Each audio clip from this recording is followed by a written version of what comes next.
அன்பும் பண்பும் பாசமும் நேசமும் நிறைந்த நட்புகளுக்கும் உறவுகளுக்கும் என் இனிய காலை வணக்கம். இன்று ஒரு குறள். அதிகாரம் 80. நட்பு நட்பு ஆராய்தல். குறள் எண் 792.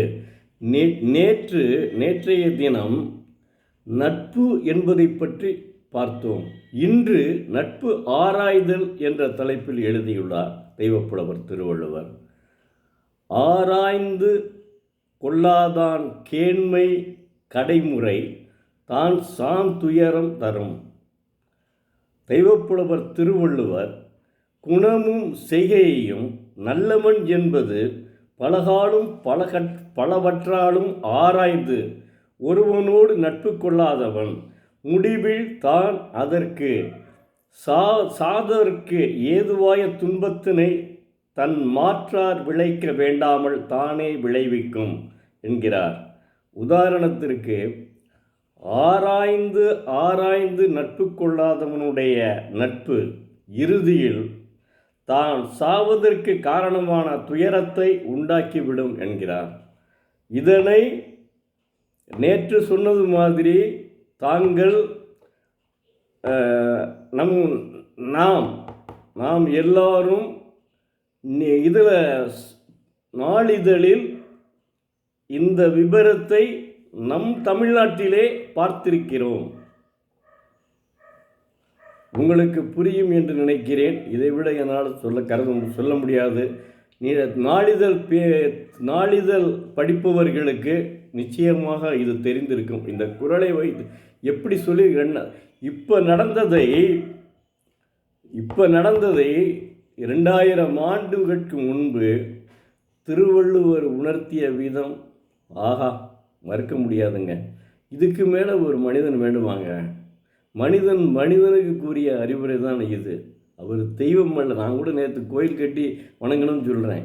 ஆனால் உண்மையிலேயே இந்தளவுக்கு சொல்லி இப்போ நடந்ததை அப்படியே அவர் எடுத்து உரைக்கிறார்.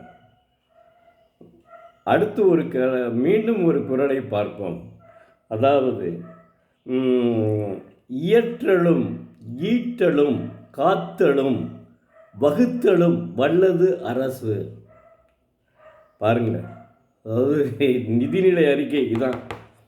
அதாவது தெய்வப்புலவர் திருவள்ளுவர் பொருள் வரும் வழிகளை தெரிந்து அதனை பொருள்களை ஈட்டலும், அதனை காத்து அந்த பொருளை காத்து அதனை செலவு பண்ணுவதும், காத்தவற்றை வகுத்து செலவு பண்ணுவதும் வல்லவன் அரசன் என்கிறார். பாருங்க, இயற்றலும் ஈட்டலும் காத்தலும் வகுத்தலும் வல்லது அரசு. இயற்றலும் ஈட்டலும் காத்தலும் காத்த வகுத்தலும் வல்லது அரசு என்கிறார். இயற்றலும் ஈட்டலும் காத்தலும் காத்த வகுத்த வல்லது அரசு. வகுத்தலும் வல்லது அரசு. இதனைத்தான் இப்போது இது அரசன் காலத்தில் அவர் கூறியது. 2000 ஆண்டுகளுக்கு முன்பே நிதிநிலை அறிக்கைன்னு ஒன்று இப்போ வைக்கிறாங்க. பார்த்தீங்களா? நீங்கள் கூட இப்போ பார்த்துருக்கலாம். நாம் சமீபத்தில் நிதிநிலை அறிக்கை மத்திய அரசால் அல்ல ஒன்றிய அரசால் வைக்கப்பட்டது. இனி இந்த மாதம் நம்முடைய தமிழ்நாடு அரசு நிதிநிலை அறிக்கை சமர்ப்பிக்கும். அந்த நிதிநிலை அறிக்கை, அதுக்கு பேர் பட்ஜெட்டுன்னு ஆங்கிலத்தில் சொல்வார்கள். சில பேருக்கு நிதிநிலை அறிக்கைனா கூட தெரியாது. பட்ஜெட்டுன்னு சொன்னால் பட்ஜெட் கொடுத்துட்டாங்க அப்படின்னு நினைப்பாங்க. ஆங்கிலமும் சில நேரங்களில் தெரியாமல் போய்விடும். நிதிநிலை அறிக்கை தமிழும் சில நேரங்களில் தெரியாமல் போய்விடும். நிதிநிலை அறிக்கை என்பது பட்ஜெட் தாக்கல் தாங்க. இந்த நிதிநிலை அறிக்கையை 2000 ஆண்டுகளுக்கு முன்பு அரசனுக்கு உணர்த்தியுள்ளார். அதை இப்போது நாம் செய்து கொண்டு வருகிறோம். நாளிதழில் இப்போது ஒரு ஜனவரி மாதம் 2ஆம் தேதி நினைக்கிறேன், 2ஆம் தேதி ஜனவரி 2 பிப்ரவரி 2 தாக்கல் செய்திருந்தாங்க நிதிநிலை அறிக்கை. அப்போது கூட ஒரு குரலை சொல்லியிருக்கேன். அனைவரும் இந்த குரலை தான் இருக்கும்னு நினைக்கிறேன். எனக்கு சரி பேப்பரில் பார்த்தது இப்போ ஞாபகம் இல்லை. அதுக்குள்ள இந்த குரலை தான் சொல்லியிருப்பான்னு நினைக்கிறேன். அதாவது மத்திய நிதியமைச்சர் நம்ம தமிழகத்தை சேர்ந்தவர்கள் அவங்க சொல்லியிருந்தாங்க இந்த குரலை. திருக்குறளை தான் ஒவ்வொரு தடவையும் நம்ம பழைய நிதியமைச்சர் இவர் இருந்தார்ல, நம்ம செட்டிநாடு சிதம்பரம், மரியாதைக்குரிய சிதம்பரம் அவர்கள் திருக்குறளை சொல்லித்தான் நிதிநிலை அறிக்கையை சமர்ப்பிப்பார்கள். திருக்குறளுக்கு எந்த அளவுக்கு பெருமை இருக்கிறது என்பதை நீங்கள் தெரிந்து கொள்ள வேண்டும். மாணவ செல்வங்கள் உறுதியாக தெரிந்து கொள்ள வேண்டும்.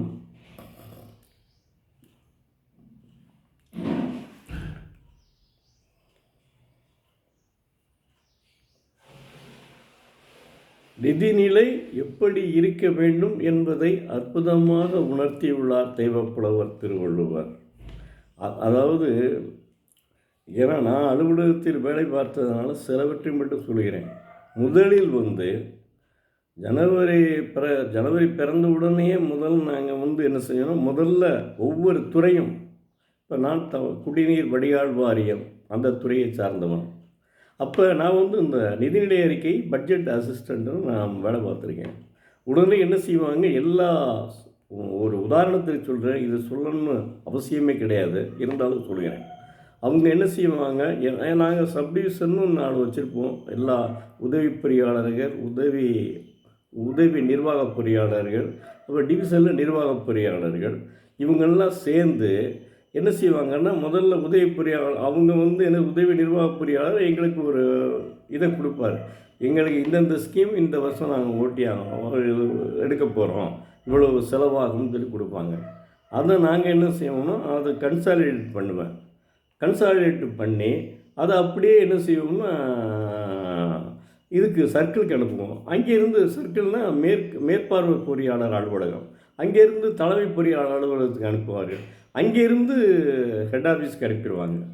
அவங்க ஒவ்வொரு ஹெட் ஆஃபீஸ், பொதுப்பணித்துறையினுடைய ஹெட் ஆஃபீஸ், அது தமிழ்நாடு குடிநீரோட ஹெட் ஆஃபீஸ் சென்னையில் இருக்கிறது, அங்கே அனுப்பிடுவாங்க. அவங்க அப்படி ஒவ்வொரு துறையில் இருந்தும் அனுப்பியதை வச்சு தான் அவங்க நிதிநிலை அறிக்கை தயார் பண்ணுறாங்க.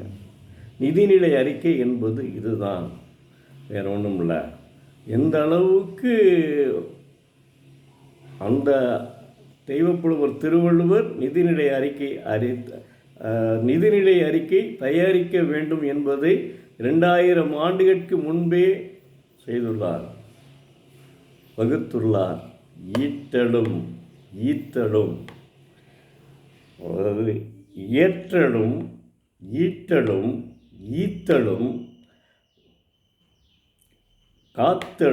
காத்த வகுத்தலும் வல்லது அரசு. என்ன அற்புதமான குறளுங்க சார், உண்மையிலேயேங்க. அதாவது அதனால தான் இங்கே அவ்வளோ பேர் புகழ்கிறாங்க. நீங்கள் ஒவ்வொரு குறளையும் படிச்சிட்டிங்கன்னு வைங்க, கண்டிப்பாக மாணவ செல்வங்களை சொல்லுகிறேன், தயவுசெய்து என்னை போன்ற வயது உள்ளவருக்கு நான் சொல்லவே இல்லை. காரணம் அவங்க எல்லாமே தெரிஞ்சிருக்கவங்க. அது மட்டும் இல்லை, இனிமேல் என்னங்க நம்ம அதை பார்த்துட்ருக்கோம்னு நினைப்பாங்க. மாணவ செல்வங்களே, தயவுசெய்து அப்போ தெய்வப்புலவர் இப்படியெல்லாம் சொல்லியிருக்கிறார், ஏன் அவரை நாம் பின்பற்றக்கூடாது என்ற எண்ணம் உங்களிடம் வரும். இதை விட நீங்கள் என்ன செய்யணும், இது பொருட்பாடு, இந்த பொருட்பாடுன்னு முடிஞ்ச உடனே இன்பத்துப்பால் வரும். அது காமத்துப்பால்னு எழுதியிருக்காரு. எனக்கு என்னமோ அது காமத்துப்பால் கிடையாதுங்க, இன்பத்துப்பாலுங்க. அந்த இன்பத்துப்பாலை படித்து பார்த்தீங்கன்னா நிச்சயமாக தவறு ஏற்படுவதற்கு வாய்ப்பே கிடையாது. அந்த அளவுக்கு அற்புதமாக இன்பத்துப்பாடை எழுதியிருக்கிறார். அவர் அனுபவித்து எழுதுது அது ஒன்று தான். இதெல்லாம் பார்த்து எழுதினது தான். மக்கள் எப்படி இருக்காங்க என்றதை பார்த்து எழுதியது. அந்த இன்பத்துப்பால் தான் தெய்வப்புலவர் திருவள்ளுவரும் வாசகியும் அவர் துணைவியார் வாசகியும் என்ன அனுபவித்தார்களோ அதை அப்படியே எழுதியுள்ளார். அவ்வளோ அற்புதமானது அது. நீ வரையில் ஏற்கனவே ஒரு குறள் பார்த்துட்டா 2வது குறள் பார்க்க போகிறோம்.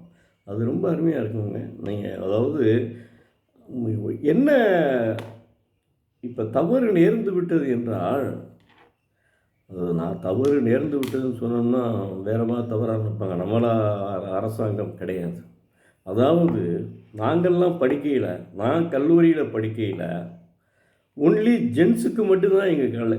அதாவது தயவுசெய்து அடிக்கடி அந்த ஆங்கில வார்த்தை வந்து விடுது, மன்னிக்கவும். அது அப்படி பழைய தோஷம் வந்து விட்டது. அதை தவிர்க்க முயலுகிறேன். அதாவது ஆண்கள் மட்டும் தனியாக ஒரு கல்லூரியில் படிக்க வேண்டும். அப்போது தான் அவர்கள் வந்து என்னன்னா எந்தவித தவறுதலுக்கும் ஆட்படாமல் இருக்கிறதுக்கு வாய்ப்பு உண்டு. இப்போது என்னென்னா ஆண்களும் பெண்களும் சேர்ந்து படிப்பதற்கு வாய்ப்பு நிறைய அதிகம். அதனால்தான் ரொம்ப அதாவது மிகவும் பாலின கொடுமைகள் வந்து கொண்டு இருக்கின்றன. அது ஒன்றும் இன்னொன்று மது அருந்துதல், இது ரெண்டும் தான் இன்றைக்கி பாலியல் கொடுமை வருவதற்கு முதல் காரணம். ஆணும் பெண்ணும் சேர்ந்து படிப்பதை நிறுத்த வேண்டும். ஏன்னா நடத்தையில் கூட எங்கள் தமிழாசிரியர், நான் படிக்கும்போது எனக்கு தமிழாசிரியராக இருந்தவர் அற்புதமான மனிதர். அவர் வந்து நடத்தையிலேயே குறுந்தொகையை நடத்தினால குறுந்தொகையை உதாரணம் காட்டுவார். குறுந்தொகையை நீங்கள் பார்த்தீங்கன்னா அதிலே காதல் நிறையா வரும். மாணவர்களுக்கு அவர் நடத்தும்போது அவரும் சிரிப்பார், மாணவர்களும் சிரிப்போம். அப்போ பெண்கள் இருந்தால் என்ன ஆகும் அந்த இடத்துல செஞ்சு பாருங்கள். அவரும் நல்லா நடத்த முடியாது, மாணவர்களும் கேட்க முடியாது. அதனால் வந்து தனித்தனி பெண்கள் இல்லாமல் கோ எஜுகேஷன் ஆங்கிலத்தில் சொல்லுவாங்க. கோ எஜுகேஷன் இல்லாமல் தனித்தனியாக கல்லூரி இருந்தால்தான் அவர்கள் வந்து மாணவர்களும் நடப்பதை மகிழ்ச்சியுடன் கேட்க முடியும். அதே மாதிரி பெண்கள் தனியாக இருந்தால் அந்த பெண்களினுடைய ஆசிரியை இருக்காங்கல்ல, பேராசிரியை, அவர்கள் நடத்தும்போது அவர்களுக்கு தனி இன்பம் ஏற்படும். அதனால் உறுதியாக வந்து இது வந்து நான் இதுக்கும் இந்த குரலுக்கும் அதுக்கும் சம்மந்தம் இல்லைங்க, வரப்போகிற குரல் அது சொல்கிறேன், அப்போதைக்கு பேசிக்கிறோம். நன்றி, நாளை மீண்டும் பார்ப்போம்.